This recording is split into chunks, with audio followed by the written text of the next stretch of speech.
Welcome back to another episode of We Talk Fit with Mish and Dean. Okay. Alrighty.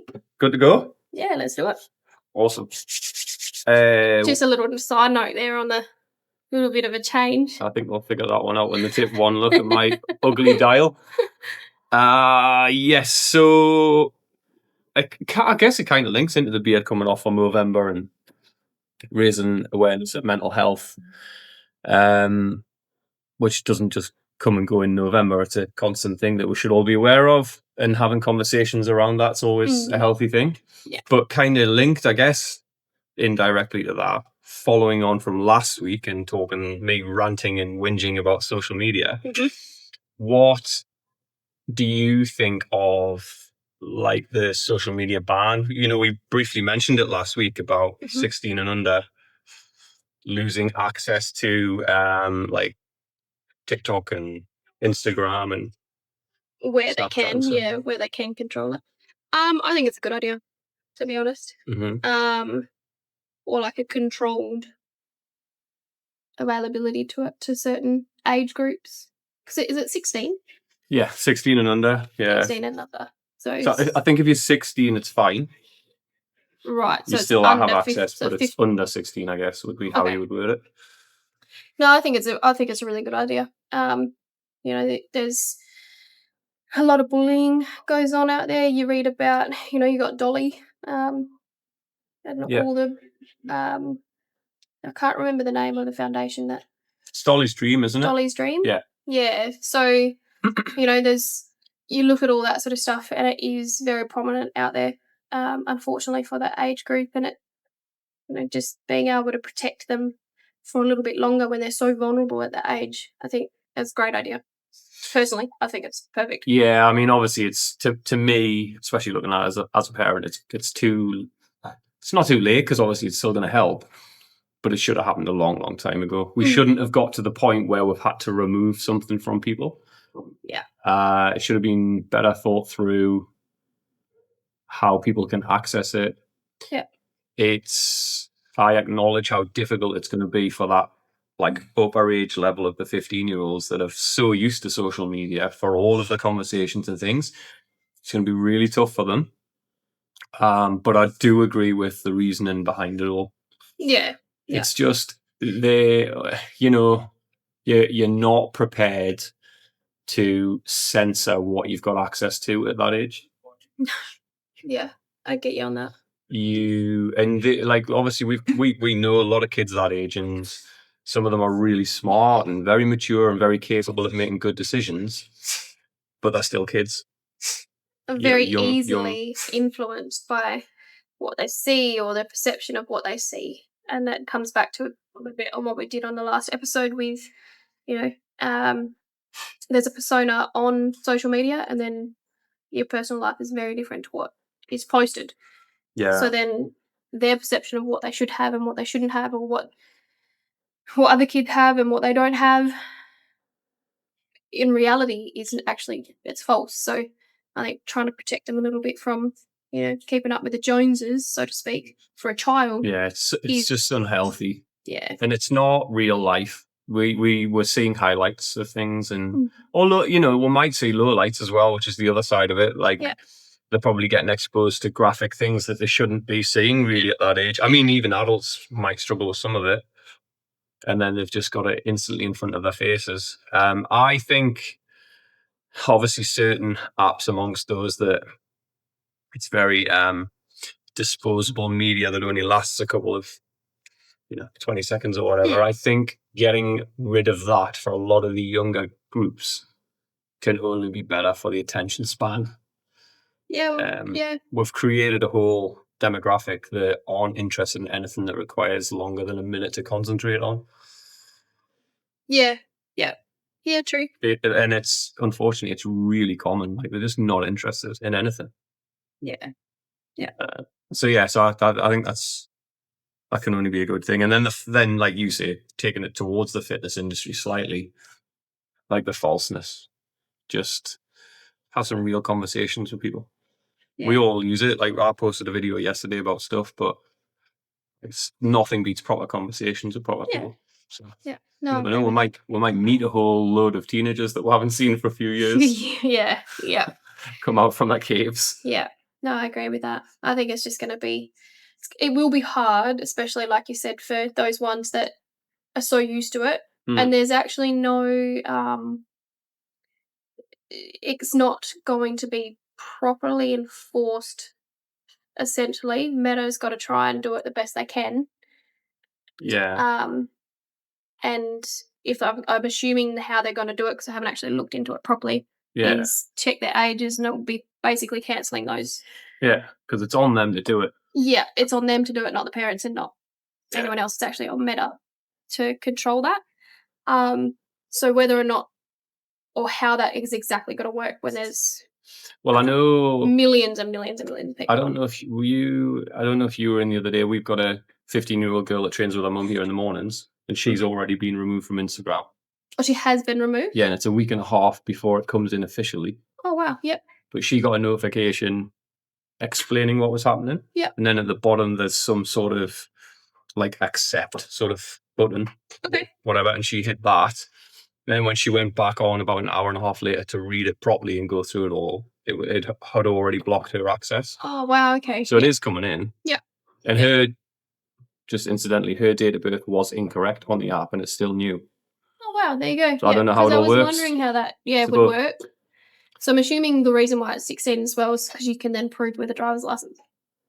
Yeah. Or some sort of form of identification with your date of birth. Yeah. I think it can only be a benefit. Like there's going to be some negative situations because of it, but generally speaking, it's only going to help. Yeah. Society. Yeah, there's too much negativity for that generation. There's a lot of positivity out there too, but I think they're exposed to too much crap, so to speak. I put it in a way, but completely agree. Yeah. So what I thought we would move on to today, I love when I'm looking at my phone on here, kind of linked into social media, but more internet searches for fitness content. Or what are the most commonly asked questions? So I had a quick flick through this and we've kind of covered some of this anyway in some of the previous episodes, but I still don't think it's a bad thing to like touch base on them again, maybe do a bit of a refresher on some of them. Some of them are easy answers. Some of them might require a little bit more. So what did I put in? Most commonly searched fitness questions, or most commonly Googled. Where are we? How often should I work out? What? Oh, I didn't look like I was in there. Yeah, it's in the back. Calm down, man. Not again. You question my IT skills. How often should I work out? Whenever you can get the chance. Pretty much. We have touched on that. We have touched on that one. So yeah, basically if you can make one day work, one 45-minute session work, then do that. If you can make 3 days, 4 days, it's just whatever you can do. Yeah, whatever you can afford in your schedule. Yeah, whatever suits your lifestyle. I think if you like erring more towards an ideal world, you'd be looking at 3 sessions ish. I'd agree with that. 3 to 4. Yeah. And then it's going to be more specific depending on certain goals and stuff after that. Yeah. How long should a workout be? That's a really funny question. That's a broad question. So it depends on your intensity, how long you've actually got available to work out, how many times you work out. I mean, if you can only manage to get into the gym for half an hour, a couple of times a week, then, that's what you do. Yeah. But you want to try and keep your intensity up for that half an hour. If you can manage an hour, including all your stretching and your warm-up and everything, then that's even better. I wouldn't go I wouldn't go over 2 hours. No. Some people do. But I wouldn't go over 2 hours. Nah, there's be so many negatives to that that it would probably outweigh positives for me. You'd be looking at trying to have a intra-workout snack and, all that sort of stuff to keep you going. So, unless, like, obviously, whatever you're training for requires you to be able to work for 2 hours. That's a bit broader. I'd say if you can do the intense part of your workout for sort of 35 to 40 minutes, 45. 45, yeah. In that window, which gives you 5-10 minutes before and after for a warm-up, warm-down. If you've got an hour. That'd be the same, yeah. Somewhere in that region. Ideally, yeah. And again, without trying to do the big upsell, if you only had 3 45-minute windows to get it in, you're not sure what the bloody hell to do, and you're going to go into the gym and spend more time procrastinating over, I've only got 45 minutes, and then you spend 10 minutes thinking about it. You've now got to do the math. So just get some advice off someone. Yeah. Get some help to write a program and mark off each of those exercises that's on that program and get out. You're done. Easy. It's not meant to be super, super complicated. Yeah. Let people that know what they're talking about figure that stuff out for you, I guess. Yeah. Yeah. Yeah. This is such a good, easy one to answer, this one. What is the best workout for fat loss? Sorry? Like anything there isn't. The answer is there isn't one best workout. Best workout. Bloody anything that you can do to get yourself bloody moving. Yeah. And more so than workout, your nutrition. Oh, well, yeah. Like, absolutely. 80-20. 80% what you eat, 20% what you do. Absolutely. But the more you move, the better. Simple as that. Whatever you do. Yeah. Whether it's resistance training, keeping the intensity up, whether it's cardio, if you prefer it's almost like steps, isn't it? It's just, yeah. So if you're not moving at all, then you just look at increasing activity 3 times a week. And then if you have done that, then you can look at what you're doing in that. Like, you know what I mean? You can be more specific the further you go down that line. Yeah. You're going to want to do... There's no one, like, targeted exercise. But you could probably go and then say, do some things that get your heart rate. Oh, you want to not make sure that you don't want to be wandering around a gym or wandering for a walk and not getting your heart rate up. No. So do some steady state, like 80% max heart rate work. Yeah. Slightly slower, slightly longer duration. Do some intense stuff, yes. 3 sets of 10 bicep curls where you really get,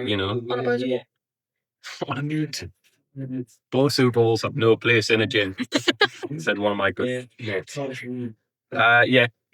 Do some stuff that's more intense and shorter sets. Mm-hmm. You still need to catch your breath at the end of the set, and then you go really hard and intense again with quality movement. Yeah, keep the intensity up. Mix it up. You need a bit of everything.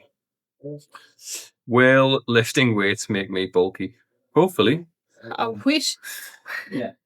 That's what we're after. That's what we're trying to do. No, it won't. Not.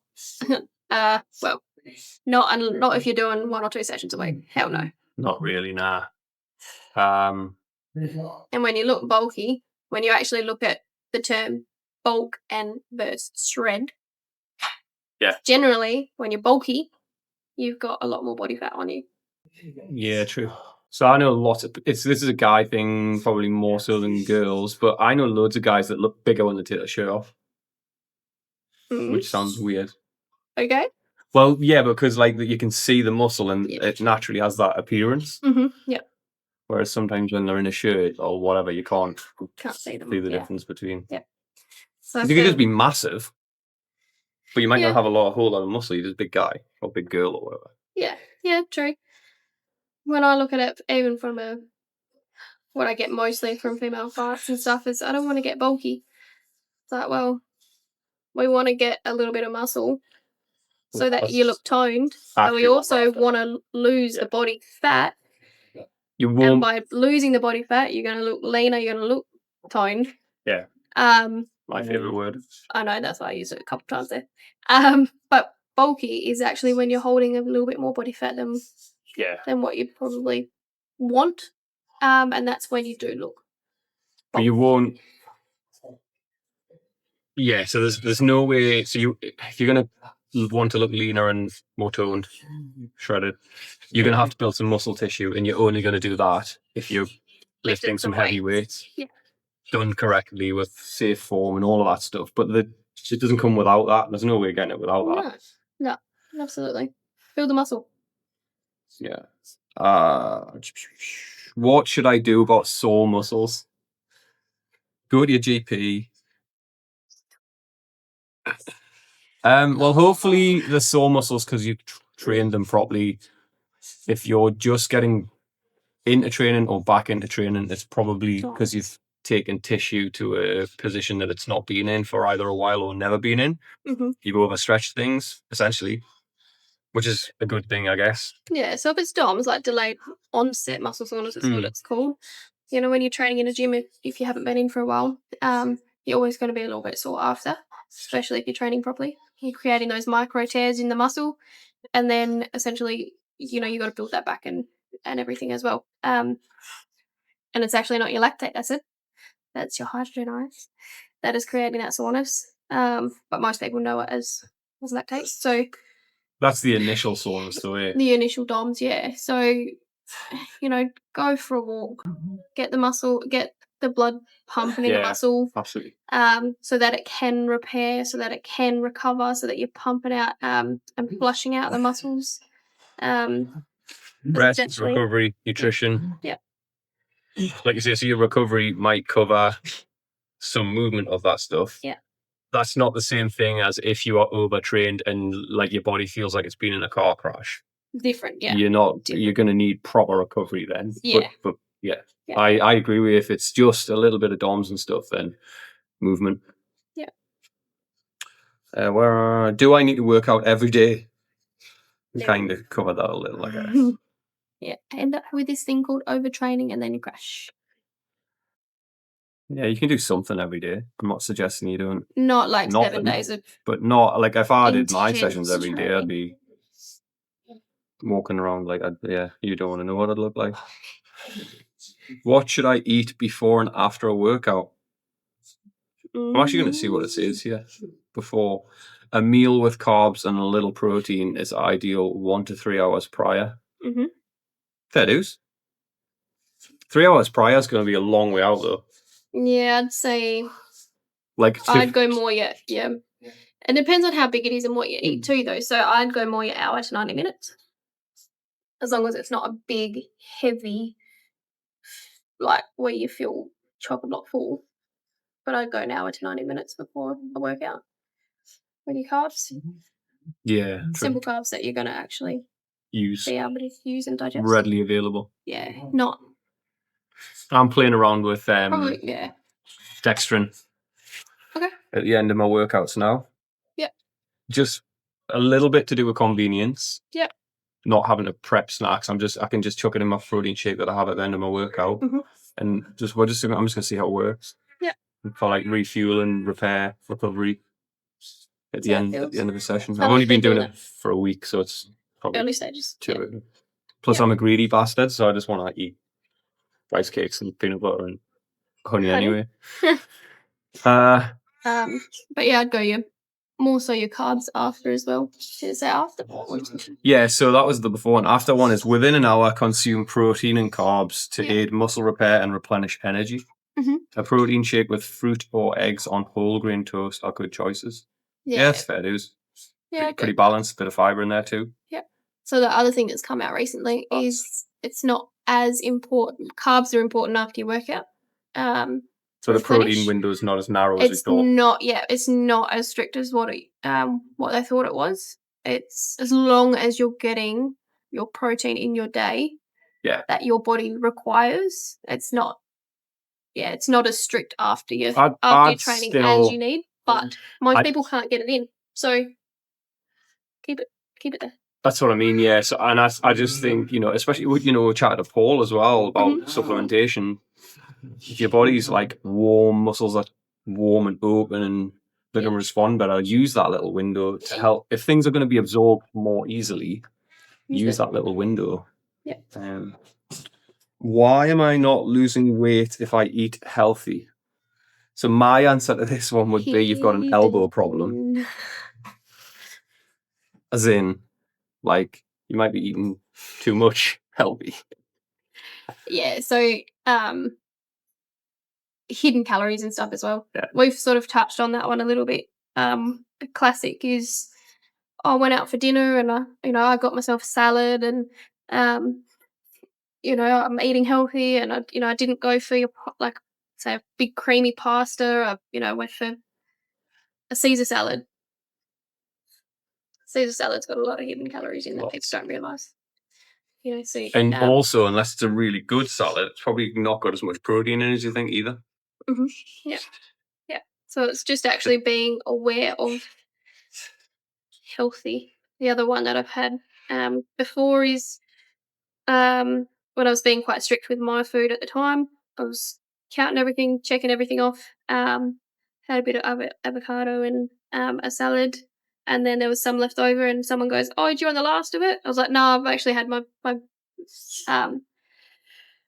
gram of fat for the day. Whatever. I can't have any more." It was, but it's healthy fat. But yeah, but it's still calories, and this is where I am. It doesn't matter if it's healthy, it doesn't matter if it's unhealthy. This is where I am for my fat intake for the day. I cannot have any more. So if we were gonna put a title, that would just be portion control. Mm-hmm. Hidden calories, portion control. Yeah. You're flying through these. This is good. Do a couple more and then we'll wrap it up. How long does it take to take results? Results vary depending on the individual, but you can start to see progress with consistency over several weeks to months. Yeah. That's so broad an answer, but I guess it is that broad an answer. It is, yeah. It depends on the time that people have to commit to training or to their nutrition. If they are fully committed, 100% on board with it and fully dialed in, you'll see it pretty quick, like very quick. But if you can only do a session a week and you're sort of not very strict with your nutrition, you're sort of aware, it'll take months. You'll see certain changes quicker than others as well. Yeah. So if you're looking at building a certain muscle up, that's going to take time. That's not going to happen overnight. But you'd be surprised by what body fat, or certainly water retention, then body fat, you can lose in a quite short space of time. Very short, yeah. With that consistency that you're on about. Yeah. We've got many people that think of things like, like skin health and that sort of stuff. If you cut a load of shit out your diet, you'll see those changes pretty quickly as well. Yeah. Yeah. So yeah. Yeah. Inflammatory markers and stuff go down and all sorts of stuff depending on comfort levels, on consistency, with digestion and stuff. Yeah. So some things will happen, you'll notice quickly. Some things it'll unfortunately take longer, and there's no way around that really. Yeah. Last one, okay? Mm-hmm. Am I overtraining? Signs of overtraining can include persistent fatigue, decreased performance, and mood changes. It's important to listen to your body and allow for adequate rest. So in that example, we don't know any other circumstances, work-life balance, stress levels, and, other demands, basically. Yeah, that's a very, very broad question. That persistent fatigue can happen from overtraining, of course. Decreased performance can happen from overtraining, and mood changes can, but I would look at other things before I looked at the training, probably. For most people, yes. For most people. I'd definitely be looking at sleep before anything. And anything that might influence it. Yeah. Yeah. So I know for me, if I get super fatigued, is my iron levels. Yeah. Yeah. Personally. So, but if you're overtraining, it would be more along the lines of not having a, you go on 100% every session you're in the gym for months at a time, no break, no recovery, your sleep's not on point. Yeah. That would then sort of go, let's have a look at your training. Then, so there's other markers as well. You wouldn't want to be going for that long at 100%. No. Cycle the training. But if it's just numbers that aren't as where you want them to be with performance, so I don't know, use a bench press, right? Yeah. If you know what you should be doing, it just isn't there, and it's happened 2 weeks in a row or whatever, there's indications there that you probably are overtrained or overfit, under recovered would be a better way of saying it. If you've got issues with anything in your bench press, so like shoulders pinching, chest just feels too sore to get the range, like your lats, you can't get your lats engaged, like loads of other things, that's a good way of knowing that you're overtraining certain movements. Mm-hmm. Yeah. It's kind of like repetitive strain injury, I guess, in a way. Yeah. So that's probably more of looking at the training specific bit of it. Generally speaking, if people tell me they're tired and lots of other things, it's outside of the gym stuff I would look at first. Yeah. Because I know people that train very intensely and can recover properly. And when I see person A that trains at about 20% of that intensity and says they're overtrained, probably not. Yeah. It's the, like you said, nutrition, sleep, other things that would help that. Yeah. Most people don't train at 100%, or 90%, 80% even. So the likelihood of being overtrained, very, very minimal. Unless you're training 7 days a week in the morning, 7 days a week at night, and you're not recovering, then quite possibly overtrained. There's a handful of people that I know that train like that, but not very many. And if you can still do it at my ripe old age, young bucks have got no excuse. Oh yeah. So yeah. That was cool.